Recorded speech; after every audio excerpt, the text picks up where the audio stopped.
Chapter 2, Innocence Destroyed. Getting slapped, beat up, in them days, was something I got used to at Henry Thornton Secondary School. So much so, I started bunking school to escape it. I got quite good at it in fact and traveled all over the place. I bought a Red Rover and the world was mine. I love the West End, especially because of the big shops and amusements, and there were loads of them. It was while I was on one of these escapades that I discovered Playland in Piccadilly, an 11-year-old's dream. There was so much to do for a young boy to do there. I came here a lot playing slots sometimes, meeting kids like myself who would show me how to make money. You'd be surprised how easily a lost 11-year-old can make money asking for the fare to get home. It was a place I was to remember years later and reminisce about how lucky I was to have good memories, but I'll come back to that later. Of course there were consequences for bunking school in them days, and it was usually quite painful too. My year head, Mr. Spinks, must have thought I was part of his day, as he saw me on a daily basis sometimes, and I always remember his words to me: "Hand out gad. Whack whack, 2 on each hand with the cane, standard punishment for bunking school. Like getting slapped, you got used to it, bloody hurt though." Needless to say, I always ended up back at school until it got too much again. I hated the thought of the cane, but rules are rules. Unfortunately, Mr. Spinks added his own colorful definition to the mix. On one occasion he lost the plot entirely and slapped me across the face repeatedly. I was spinning and almost collapsed. I was so dizzy. He seemed to take it personally that I never went to school. On another occasion he made me bend over the desk and I knew it was coming. 6 of the best, we jokingly called it, but my God, it hurt. As I tensed my cheeks ready for the inevitable pain, I was ripped back into the real world by the most incredible pain I'd ever felt in my short life.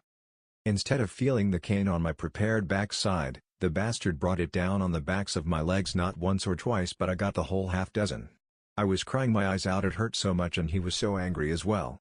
I remember him trying to justify his actions, saying I was bad and had brought it on myself, and he hoped he wouldn't have to see me in his office again. Needless to say, I couldn't sit down all day. Nan went ballistic, and trust me, she was fair but strict in many ways. When she saw my legs, she wanted to go straight up there and sort it, but calmed down enough to leave it till the morning. I had 12 welts, some open on my legs, and they took weeks to go down. It was after one of my many liaisons with Mr. Spinks that something happened that would change my entire life and shape me into the person I have become today. Having left the office after a particularly painful disciplinary, I had to go to the library. Needless to say, I was getting JIP off the kids in school as I just had the cane and my hands were stinging a bit.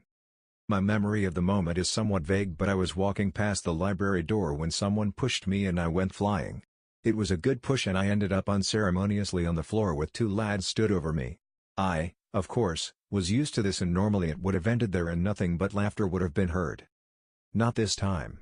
All of a sudden I felt an immense pain in my ribs, so immediately took the fetal position, a favorite of the bullied. As I waited for the next kick, I was surprised to realize, albeit pleasantly, that it never arrived. Looking up, I saw a big boy grabbing this lad who I guess had kicked me. I heard the words, "Say sorry now."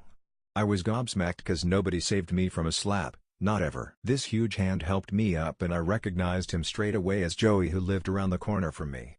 Although not a mate, I had seen him about. He was a proper Jack the lad, smart and a bit of a tough nut. He said to meet him at the gate and he'd walk me home that night. At 4.15 he was as good as his word and was waiting outside, fag in mouth, looking cool. With hindsight, I probably shouldn't have met him, but my life had now changed and there was no coming back from it. I'd sealed my fate that day. I'd never be bullied again, but something more sinister was about to happen to me that I was powerless to stop.